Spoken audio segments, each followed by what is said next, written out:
Oh my god, I can't believe this. New Gucci cars.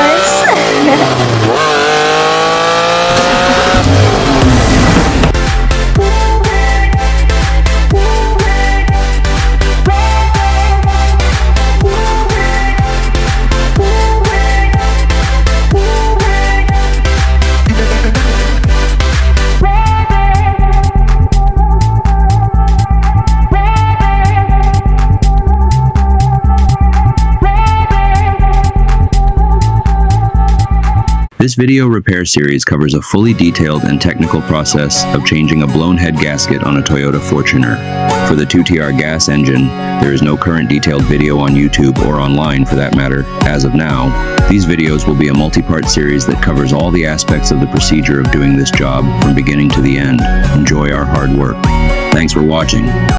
Guys, let me show you this. Did you see that? Look at the hash marks on this thing. This engine is almost 20 years old, guys. If you can see the hash marks there, and there's not a lot of ridge here, holy crap, this motor is excellent condition, meaning it'd probably go another 100,000, 150,000 kilometers easy. They really do build Toyotas good. Alright guys, let me show y'all something. Okay, see on this head, right here is where that blown head gasket was, okay? And where does it happen to be? It's across one of the steam holes. So when the steam goes across, or steam, hot water, it goes to this area and it goes right into the cylinder and it gets burned. So that's why it was using water a little at a time only, but not a lot. And here's the issue right here. So the fire ring was warped from the first time it was overheated, and the second time did it in, and then, so all this coolant would go through here, and that's where it overheated. So now y'all know, okay?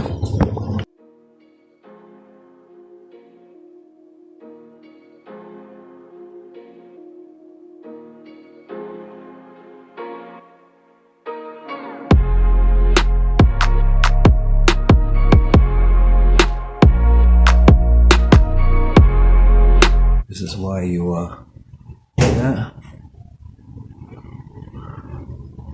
This is why you have to have clean hands and not grease. So the grease slipped and it went into my arm, almost cut my blood vessel. See that? It's okay, I'm a tough guy.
This video is sponsored by Muscle Shirts, the premier online store for everything car related. Please check us out at muscleshirts.store and support us by getting one of our awesome products. We have a 15% discount for you at the checkout, link in the description, discount code below, 1 per customer, 8XYWFJS4JXA. Today we're going to do the removal of the ridge here that you see. It's just a small piece that we gotta get out. This will remove metal or carbon deposits, which what we're going to do is remove carbon deposits today. You see it? This part here comes out. See if you can see it. Watch this area here. See it coming out? Okay, that adjusts the bore of the cylinder, and then on this top part here, you loosen that. Okay. Loosen these top screws. You can get this tool at AutoZone or any other auto parts store that will let you rent it out, and if you like it, you get to keep it. That's where I got this one back in the day, and I decided I needed to keep it. Okay. So once this is loose, you can move this in and out, and it's kind of stuck because I haven't used it in years. There, okay. Okay, you see it? Moves in and out. And this adjusts the cutting blade close to the cylinder top, okay? So now we're gonna go and do it. It's gonna do it on the first 2 cylinders, and then, you can assume the rest is done, okay? So first, let us adjust the bore, which is right here. Okay. Adjust the bore right. Come on.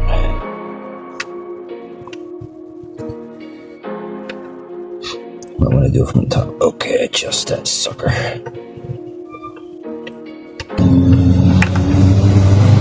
guess you use this place to put your finger to hold everything together, okay? Like that, you see that? And then you can move this out without it spinning anywhere. Okay. And you might want to use this. Okay. Alright. Now we see we got it. Adjust this thing using these screws and push it out. Okay. Now, once you got it adjusted, you tighten that here.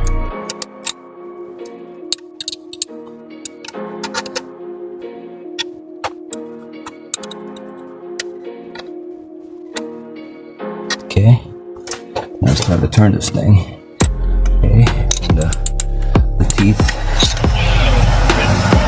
will be on here. Then you turn it clockwise because it's going to come out of the bore. Okay.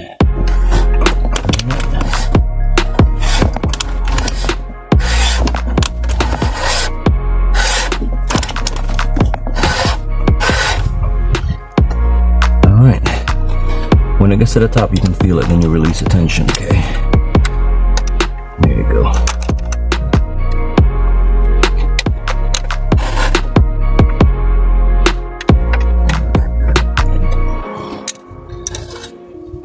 Alright. You release this. And there you go. She's out. Did you see that? It's gone now. Okay. So I'm going to do this to the rest of the cylinders, and then after you're done taking out the ridge, you need to bring the cylinder to top dead center, wipe off the crown, and then bring it to bottom dead center and re-oil our cylinder bores. Okay, but before we do any of that, we're gonna sand this whole top down to get everything off. We're gonna use a flat piece of board and sandpaper. Okay. To get it off.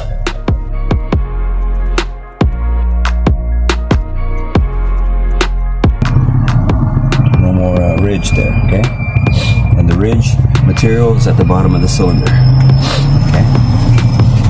And I will show that to you just now. See the ridge material? It's at the bottom of the cylinders. See it? Okay, you see the ridge is completely gone. When you hit the cylinder here at the edge, you can feel a lot of tension, a lot of resistance. That's when you take the cutter off, because it will destroy this ridge here if you continue to cut. Okay, that's the time when you take it out. You'll see a ridge up here at the top of the cylinders, and once you see that, then you stop. Okay, because you're just trying to remove that carbon ridge here. That's all you're trying to remove. Okay, and that's it. I do this with all my engines, even though I'm not pulling out the piston. Okay, usually you do this when you're pulling out a piston, but for this situation, it doesn't really matter. I'm only doing it so it's the right thing to do to make work on this engine easier. Okay.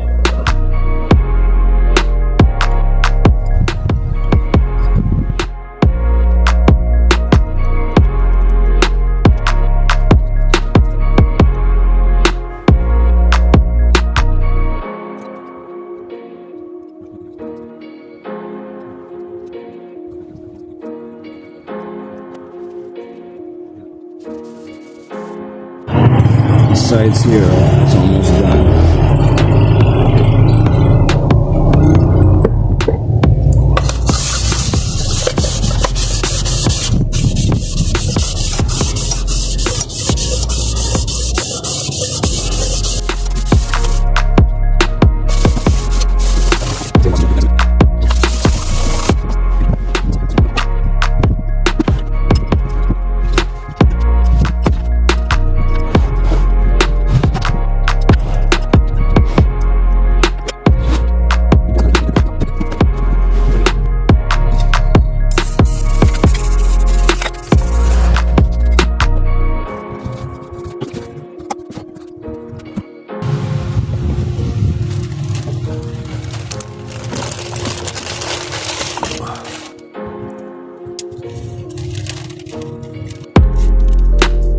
And this is when I realized I was given the wrong gasket. I got a 1TR gasket for a 2TR engine. Damn, so I'm gonna have to get the correct gasket now.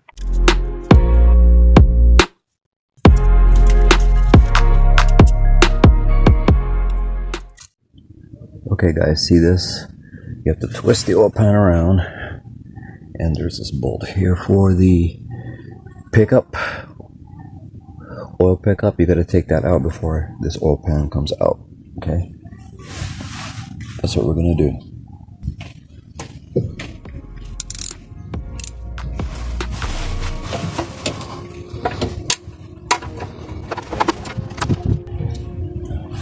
This is a 12 millimeter socket for this. The only thing that holds it down is these two bolts here for the pickup.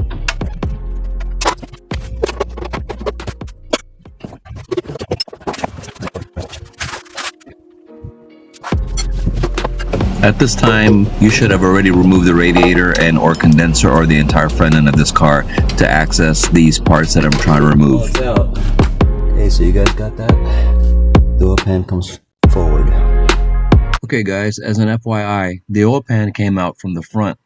Okay, and then when you reinstall it, the oil pan is going to come in from the side as not to wipe out the gasket material or the O-rings. Okay guys, at this point, you should have already removed all the bolts on the secondary aluminum oil pan. It's going to be the rear, sides, front, and back. Then after that, just pry it loose like I did, except I hit myself in the head and it didn't feel too good. Ouch. That hurts. That hurt. Hit me in the head and in the arm. Shit.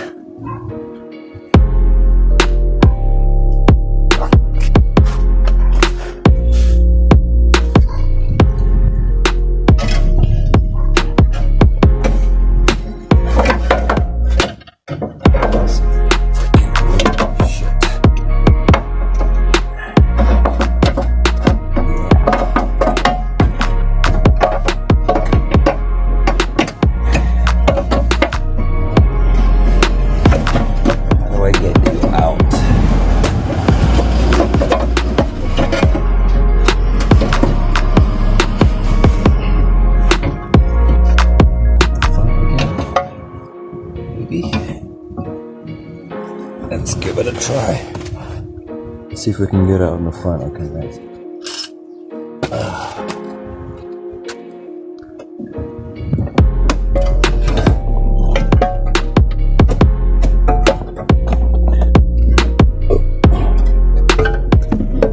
let's do it. I got the secondary oil pan. I took it out from the front, okay? But I don't advise to do that in the future. It's better to come out from the side.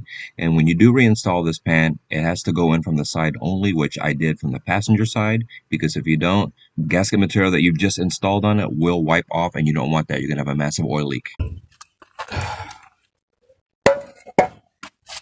Okay, so guys, that piece comes out in the front too. This is my first time doing this engine, so I'm learning. That piece comes out of the front, okay? Alright guys, after completing that horrible removal of that aluminum part of this T2R engine, okay, here is with the aluminum part removed. Alright, as you can see here in the front area, you cannot get the oil pan off without removing the rack and pinion off. You cannot get the timing cover on without the main oil pan body, which is like a rigid piece, mounted in, okay? And you cannot get the oil pan off unless you get all this stuff jacked up and raised up. And this is the reason why this headwork is not feasible or acceptable to be done while inside of the car. That's why the dealer recommends this to be pulled out, the engine actually to be pulled out and done that way. Because when you go into the timing case and you start putting the timing case cover on, it's nearly impossible to put it on because you can't get a straight line sight of the engine. And this is why it's difficult to do it. Alright, so there you have it, it's out. Okay. Holy crap, that's a lot of work. A lot of bolts too. 12s, 10s. Alright, so basically the only thing I have left in this truck after when I'm doing a head gasket is the block. Literally the block is left. Everything's out, okay? So, alright guys. Just released the motor mount bolts from the passenger side, and we are done with this episode, and we're going to continue to clean up all the parts and get everything set up to be returned to the car. Now, what happened to me was I also had damaged the O2 sensor connector, and now I have to completely rebuild it from scratch with a new rebuild kit. And I have a video of that. You will see that next time on the next episode. Attention advertisers and potential sponsors. You're just a short email or contact from placing your ads with us. We can surely accommodate your company and increase your bottom line by showing our audience your wonderful products available for purchase. The products are not used or kept by us, but rather be given away to our audience for free, further increasing exposure of your product to more and more new subscribers, further increasing your chance of a sale here or in our secondary campaign by attracting new clients or subscribers attracted to your product given away via raffle. It's a win-win for BBG Cars and your company.